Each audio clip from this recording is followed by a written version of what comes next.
서울과 수도권의 생활 밀착형 오늘의 이슈를 알아보는 뉴스 따라잡기 시간입니다. 수도권에서 일어나는 각종 뉴스들을 심층적으로 정리해보겠습니다. 오늘도 시사평론가 최요한 씨와 함께하겠습니다. 안녕하세요. 네, 안녕하십니까. 네. 일자리 문제가 심각하다는 것은 누구나 다 공감하고 있는 상황입니다. 이 서울시에서 심각한 일자리 문제를 해결하기 위해서 온 힘을 다 내고 있다고 하는데요. 오늘은 서울시의 일자리 정책을 비롯해서 흔히 접하는 일자리 문제 전반에 대해서 한번 정리해 보도록 하겠습니다. 이번에 서울시에서 찾아가는 일자리라고 취업이 어려운 시민들을 직접 찾아가서 일자리를 연결해주는 서비스를 한다고요? 예, 그러니까 구직 의사는 있지만 뭐 여러 가지 요인으로 취업에 어려움을 겪고 있는 서울 시민들의 가정을 직접 찾아가서 신층 상담을 해주고 딱 맞는 일자리를 제안해서 취업에 연결시키는, 그러니까 시민 일자리 설계사 150명이 본격적인 활동을 시작한다고 합니다. 네. 그러니까 서울시는 저학력이나 고령, 희망 인구가 실제 임금 격차 등 여러 가지 장애 요인으로 아직 취업하지 못한 시민들 대상으로 개별 원인을 찾아서 1:1 컨설팅을 해주고 취업 동기를 유발해서 안정적인 기업에 취업을 도와주는 서울형 뉴딜 일자리인 일명 시민 일자리 설계사를 8월 7일까지 모집하고 9월부터는 방문 컨설팅을 시작한다, 이렇게 밝혔는데요.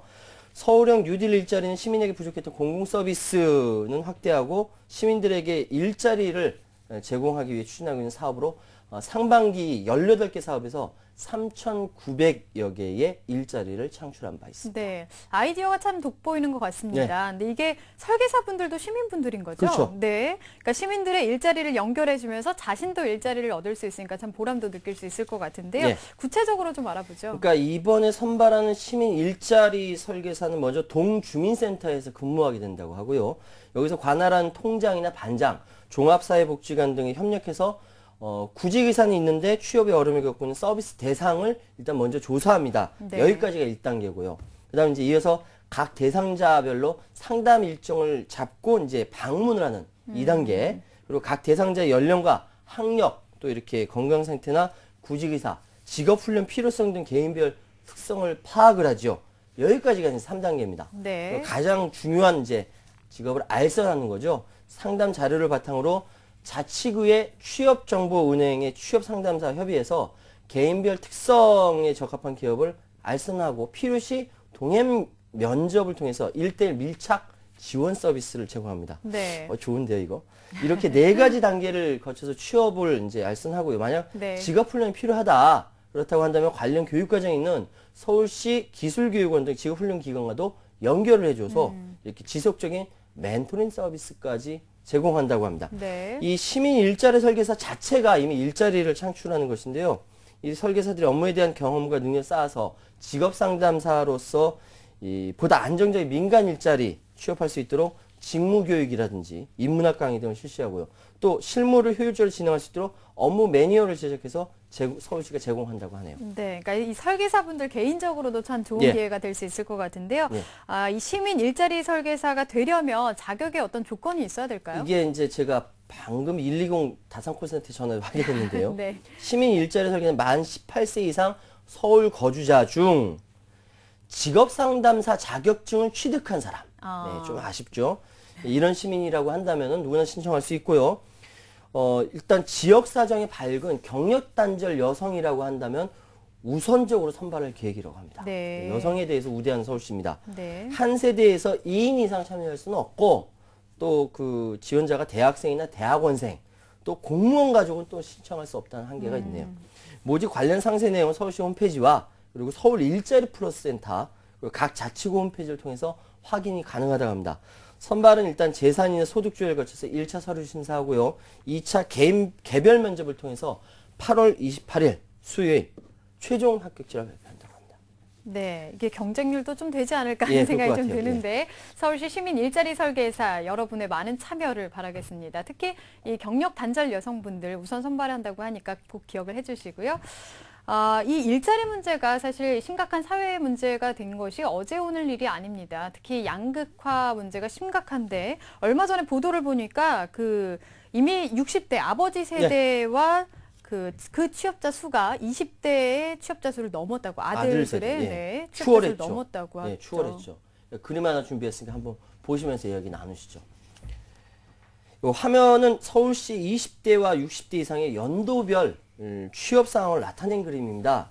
2000년에는요, 60대가 16.7%, 그 20대가 44.7%였죠. 네. 근데 해마다 이 격차가 줄어듭니다. 그런데 2012년 기준으로 31.3% 대 28.9%로 역전이 되었습니다. 네. 그러니까 고령화가 빠른 농촌 지역 같은 경우는요, 이미 전국조사에서 2006년도에 이미 60대 이상 남성 취업자 수가, 그러니까 아버지 세대가 20대 후반 남성 취업자 수를 이미 넘어섰지만, 서울 같은 경우는 2012년 작년이 처음이죠. 이에 대해서 서울시는 저출산이나 고령화로 인한 연령 구조의 변화, 그리고 청년 구직난이 겹치면서 생기는 현상인데, 이거죠. 학업 기간이 길어지면서 이 고용시장에 진입하는 시기가 20대를 넘어선다는 거예요. 그러니까 30대, 네. 그러니까 30살부터 34살이 되어서야 이 고용시장에 진입하는 것이다. 이렇게 해석을 하고 있습니다. 네. 근데 문제는요, 이 60대 이상 취업자가 20대보다 많다고 해서 좋은 게 아닌 게 또 60대의 생활이 그렇게 넉넉한 것도 아니지 그렇죠. 않습니까? 예, 예. 네. 일자리 자체도 좀 없는 게 사실이고, 소위 말하는 좀 질 낮은 일자리들, 그런 게 많아서 고령자 일자리에 대해서 정부도 좀 고민이 많을 것 같습니다. 그렇죠. 정부도 고민이 많습니다. 정부는 그러니까 정원 국무총리 주재로 어제 제3차 사회보장위원회를 열고 노인 일자리 종합계획을 확정을 했습니다. 계획에 따르면 오늘 2017년까지 노인 일자리 수를 매년 5만 개씩 확충한다고 하고요. 네. 참여기금과 보수 단기적으로 확대한다는데 그림 하나 준비해서 한번 보시면서 이야기하시죠. 화면을 보시면 현재의 노인 일자리는 23만 개 선인데요. 2017년까지 43만 개로 보수와 기간도 이제 이렇게 보시면 공공 일자리, 뭐 복지형 일자리 뭐 이렇게 해서 늘린다는 거죠. 네. 정부는 이를 위해서 그 지역사회 돌봄 사각지대를 완화할 수 있는 노노케어 일자리를 또 활성하고요. 노인들이 케어해 주시는, 네. 보호해 주는 학교, 경로당, 병원 등 사회공헌 활동 기회를 부여하는 양질의 이 공공 일자리를 확대할 계획이라고 합니다. 주로 이 그 노인복지관 등에서 담당하고 있는 이 노인 일자리를 이젠 사회적 기업에도 허용한다는 것이죠. 예를 들면은요. 그 현재 복지관에 소속된 숲해설가, 숲에 대해서 해설해주는 숲해설가를 만약에 숲해설 사회적 기관이 있다고 하면 거기에 고용돼서 일을 할 수 있도록 배려를 한다는 거죠. 훨씬 더 그러면 보수도 좋고 그렇겠죠. 그러니까 아울러 일자리 수행 기간 전담 인력의 보수를 단계적으로 인상하고 퇴직급여 반영, 배치 기준 완화, 처우 개선 노력도 병행한다고 합니다. 네. 그러니까 노인 일자리 정보를 위해서 노인 일자리 정보 창구, 그러니까 포털 사이트라든지 콜센터도 운영하고 중장기적으로는 그 구인과 구직 기능을 포함해서 노인 사회 참여 데이터베이스를 구축해서 체계적인 이력 관리나 취업 연계를 활성화한다고 하고요. 이렇게 된다면 전문직 그 퇴직 노인도 경력 단절 없이 이렇게 그 재능을 발휘할 수 있도록 이렇게 기회가 된다는 거죠. 그러니까 시니어 직능 클럽 설립과 운영 지원도 확대한다고 하는데요. 이대로 됐으면 좋겠네요. 네. 이런 정부의 계획이 잘 실현이 돼서 노인 일자리 문제 조금이라도 더 개선이 돼 나갔으면 좋겠습니다. 이런 상황에서 지금 고용률 70%, 이게 지금 현 정부 최대 역점 계획입니다. 그 핵심에 바로 반듯한 시간제 일자리의 확대가 있는데요. 여기에 대해서 말이 참 많습니다. 네, 말이 많습니다. 예. 우선은 이 시간제 일자리에 대해서 좀 설명을 해주시죠. 일단 추경호 기획재정부 1차관이 지난 26일에 정부 서울청사에서 고용률 70% 로드맵 추진 점검회의를 통해서 양질의 시간제 일자리 창출과 학습 듀얼 시스템 등의 과제를 8월부터 집중적으로 논의해서 빠른 시일 내에 이 구체적인 액션 플랜을 마련하겠다 이렇게 밝혔거든요. 네. 근데 그 결과가 어떻게 될 것인지는 향후 액션 플랜 나와봐야 알겠지만 현재 정부 일자리 창출 의지만은 확실한 건 같습니다. 그런데 문제는 이 국민들이 이 액션 플랜의 핵심인 시간제 일자리에 대한 인식이 문제입니다. 네. 일반적으로 우리나라에서는 이 시간제 일자리를 파트타임, 이코르 비정규직, 이코르 저임금 이렇게 인식하고 있는 것이 현실인데, 그러니까 시간제 일자리 근로자는 바로 저임금의 비정규직 노동자다 이렇게 인식하고 있는 것이고요. 네. 그래서 일각에서는 이 잘못된 인식을 바꾸는 작업이 필요하다라고들 이야기합니다. 또 정부가 각종 세제 혜택을 통한 일자리 창출에 나선다고 하지만 기업체들은 임금 상승으로 인한 거부감으로 이 시간제 일자리에 대한 관심이 낮은 현실이고요. 이 시간제 일자리를 많이 만들 수 있도록 시스템을 마련하는 것은 정부의 몫이죠. 정부가 어디까지 할 수 있는가? 이건 관건이 걸려 있습니다. 네. 근데 이 인식이 개선될 수 있도록 뭐 임금이라든지 뭐 그 시간이라든지 열악한 구조를 좀 개선하는 노력이 좀 필요할 것 같은데요. 다른 나라는 어떤지 그 시간제 일자리의 외국 사례를 좀 볼까요? 일단은 방금 말씀한 게 맞아요. 일단 구조적인 것을 해결하고 나서 인식 바꾸라 해야지 인식 바꾸라고 그냥 말만 한다고 소용없는 거죠. 네. 그 비근한 사례가 바로 네덜란드 사례입니다. 왜 네덜란드냐면 이 네덜란드 시간제 일자리가 전 세계적인 관심을 갖고 있기 때문입니다. 네. 그러니까 전일제와 시간제 근로자 임금격차 거의 없다는 거죠. 그러니까 민간 같은 경우는 7% 차이 난다고 하고요. 공공 같은 경우는 거의 차이가 없다고 합니다. 그러니까 일한 만큼 정규직과 비정규직이 차별이 없다는 것이죠. 여기에 네. 정부의 역할이 컸습니다. 네덜란드 정부가 저임금 노동자, 그러니까 최저임금의 115% 이하인 노동자를 고용하는 사용자에게 사회보험료를 감면하고 해동 근로자에게 세금을 깎아줬습니다. 그리고 사용자, 노동자 모두 혜택이 돌아갔을 때 세제를 개편했다는 것이죠. 네. 이 시간제 일자리가 많아지면서 네덜란드 경제 성장률도 함께 성장했고요. 1990년대 초 경제 불황 이후 고용률 70% 진입 시기에 연평균 3.7% 성장했고요. 총 고용도 연평균 2.6% 동반 성장했습니다. 그러니까 일자리 증가가 경제 성장을 이끌고 이 경제 성장이 다시 일자리 창출하는 선순환 구조를 만들었다는 것입니다. 서비스업으로 산업 구조를 전환하는 것도 이 고용 확대에 영향을 끼쳐서 경제 성장에 긍정적인 영향을 끼쳤다고 하는데요. 네.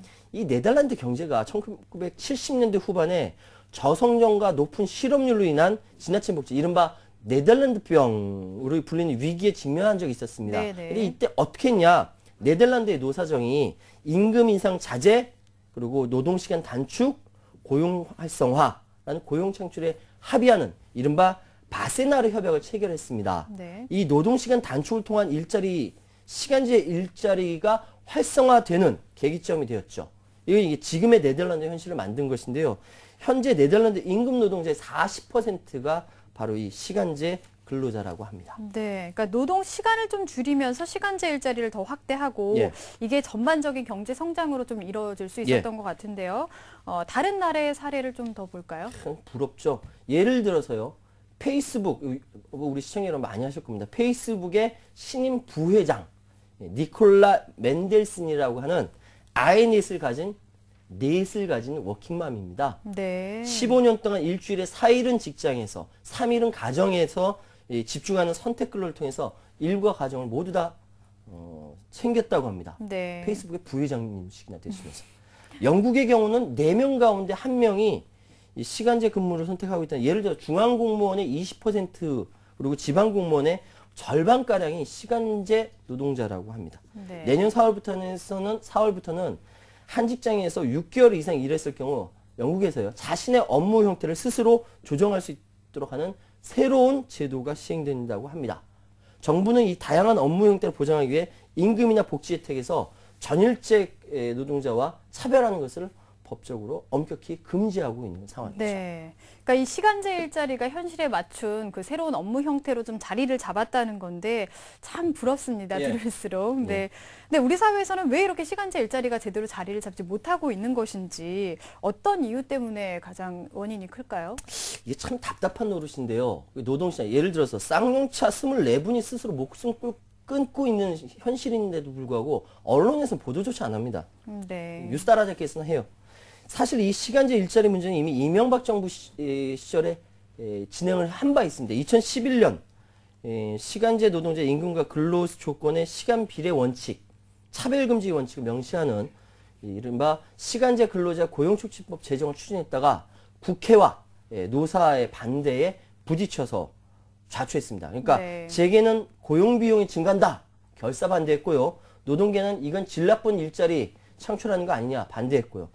양쪽에서 다 반대하는 바람에 실패했는데 이때 이명박 정부 전일제와 노동조건에 차별이 없는 상용형 단기 근로를 반듯한 시간제 일자리라고 부르면서 각종 지원책을 내놓은 적이 있었습니다. 네. 근데 사실 한국 노동시장 현실에 맞지 않아서 별다른 성과를 내지 못했죠. 네.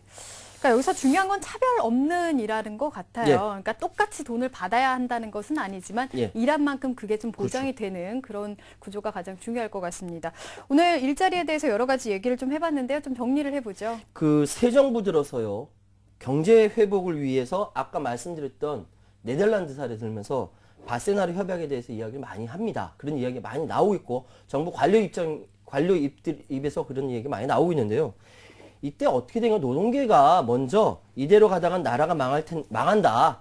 노동자가 뭐 양보할 테니 사용자 측에서 한 발 물러서 타협점을 찾자라고 얘기했고 이렇게 해서 이루어진 한 장 반짜리 대타협 문서가 지금의 네덜란드를 만든 것입니다. 네. 우리나라 사정은 전혀 다르죠. 일단 기본적으로 법적 안정성이라든지 사회적 기대치, 양극화 이 모든 면에서 불안하기 때문에 대타협이 어려운 실정입니다. 가장 중요한 것은 상대방에 대한 인정임에도 불구하고 이마저 현재에서는 극단으로 치닫고 있습니다. 그러니까 누군가의 생존의 문제가 누군가에게는 불순한 행동이 되고 대한민국 재벌 1위 삼성에서는 노조조차 만들 수 없는 것이 현실입니다. 이거 언론에서도 보도 안 하고 있습니다. 어쨌든 가장 선행되어야 되는 것은 상대방이 틀렸다라고 이야기하는 것이 아니라 상대방과 내가 차이가 있다. 차이를 좁혀나가는 것이 중요하다라는 것입니다. 네. 이번 정부의 계획이 잘 실현이 돼서 얼른 좀 인식까지 개선이 됐으면 좋겠습니다. 예. 네, 지금까지 뉴스 따라잡기 최우원 씨와 함께했습니다. 감사합니다. 감사합니다.